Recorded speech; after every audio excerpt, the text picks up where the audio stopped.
तो शास्त्र यहां तक कहता है गर्भवती नारी का जब गर्भ रहता है और उस समय पर गर्भ में जब संतान रहती है और ग्रहण, चंद्र ग्रहण हो चाहे सूर्य ग्रहण हो, ग्रहण अगर पड़ता है तो शास्त्रों में ऐसा वर्णन आता है कि गेरू, गेरू मतलब लाल चंदन। कौन सा चंदन? जम के बोलो जरा। लाल चंदन।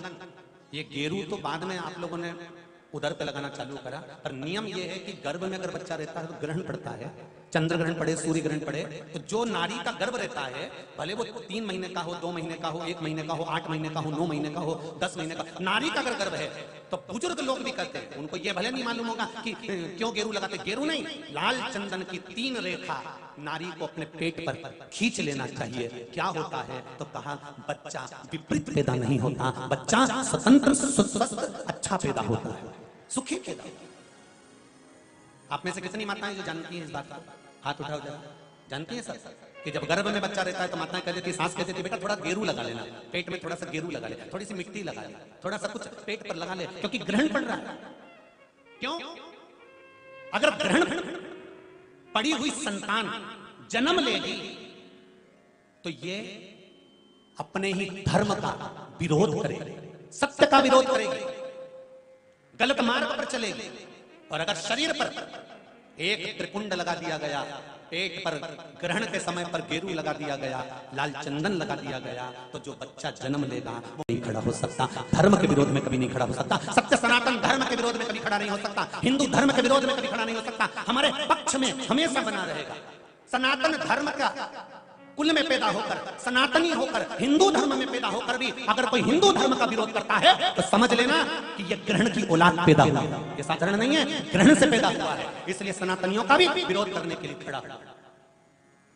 और आप सबसे निवेदन है, जब ग्रहण पड़े 3 लाइन खींच लो, चाहे लाल चंदन की 3 लाइन खींच लो, पर अपने गर्भ पर गेरू लगाना जरूरी होता है, क्योंकि बच्चा अपने माता पिता की भी नहीं सुनता अगर ग्रहण का भाव उस बच्चे पर पड़ जाए। अगर माता पिता को अपनी सेवा करवाना है तो गर्भस्थ बालक को जब ग्रहण पड़े तो शरीर पर थोड़ा सा त्रिपुंड लगा लेना चाहिए। क्यों? क्योंकि बुजुर्ग माँ बाप की जिंदगी खराब नहीं हो। कई कई बेटे ऐसे होते हैं माता पिता को नहीं गिनते, कई कई बेटे ऐसे होते हैं माँ बाप को 2 रोटी नहीं देते, वृद्धाश्रम में छोड़ आते हैं। समझ लो कि ये ग्रहण के पैदा हुए, ये नहीं। चंदन की 3 रेखा नारी को अपने पेट पर खींच लेना चाहिए। क्या होता है? तो कहा बच्चा विपरीत पैदा नहीं होता, बच्चा स्वतंत्र स्वस्थ अच्छा पैदा होता है, सुखी पैदा। आप में से कितनी माताएं जो जानती हैं इस बात का? हाथ उठाओ जरा। जानती हैं सब कि जब गर्भ में बच्चा रहता है तो माताएं कहती, सास कहती थी बेटा थोड़ा गेरू लगा लेना, पेट में थोड़ा सा गेरू लगा ले, थोड़ी सी मिट्टी लगा ले, थोड़ा सा कुछ पेट पर लगा ले, क्योंकि ग्रहण पड़ रहा है। क्यों? अगर ग्रहण पड़ी हुई संतान जन्म लेगी तो ये अपने ही धर्म का विरोध करेगी, सत्य का विरोध करेगी, गलत मार्ग पर चलेगी। और अगर शरीर पर एक त्रिपुंड लगा दिया गया, पेट पर ग्रहण के समय पर गेरू लगा दिया गया, लाल चंदन लगा दिया गया, तो जो बच्चा जन्म लेगा वो माता पिता के विरोध में कभी नहीं खड़ा हो सकता, धर्म के विरोध में कभी नहीं खड़ा हो सकता, सत्य सनातन धर्म के विरोध में कभी खड़ा नहीं हो सकता, हिंदू धर्म के विरोध में कभी खड़ा नहीं हो सकता, हमारे पक्ष में हमेशा बना रहेगा।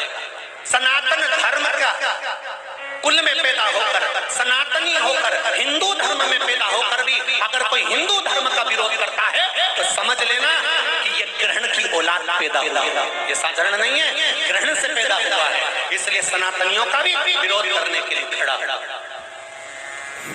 और आप सबसे निवेदन है, जब ग्रहण पड़े गर्भ पर भले गेरू की 3 लाइन खींच लो, चाहे लाल चंदन की 3 लाइन खींच लो, पर अपने गर्भ पर गेरू लगाना जरूरी होता है, क्योंकि बच्चा अपने माता पिता की भी नहीं सुनता अगर ग्रहण का भाव उस बच्चे पर पड़ जाए। अगर माता पिता को अपनी सेवा करवाना है तो गर्भस्थ बालक को जब ग्रहण पड़े तो शरीर पर थोड़ा सा त्रिपुंड लगा लेना चाहिए। क्यों? क्योंकि बुजुर्ग माँ बाप की जिंदगी खराब नहीं हो। कई बेटे ऐसे होते हैं माता पिता को नहीं गिनते, कई बेटे ऐसे होते हैं माँ बाप को 2 रोटी नहीं देते, वृद्धाश्रम में छोड़ आते हैं। समझ लो कि ये ग्रहण के पैदा, ये नहीं।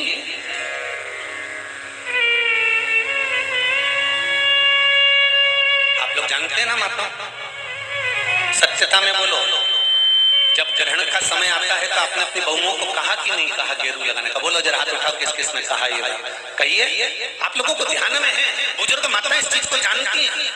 रखिए, बुजुर्ग लोग इस बात को जानते हैं कि गर्भस्थ अगर चाहे और ग्रहण पड़ रहा हो तो त्रिपुंड लगा लेना चाहिए। एक प्रश्न खड़ा हुआ। श्री शिवाय नमस्तुभ्यम। दोस्तों, हर हर महादेव। 4 मार्च दिन मंगलवार, सूर्य ग्रहण। जो महिला गर्भावस्था में है, जिनका गर्भ रुका हुआ है, उन लोगों को लाल चंदन की 3 धारियाँ अपने पेट पे बरात लेनी है ताकि उनका गर्भ सुरक्षित रहे।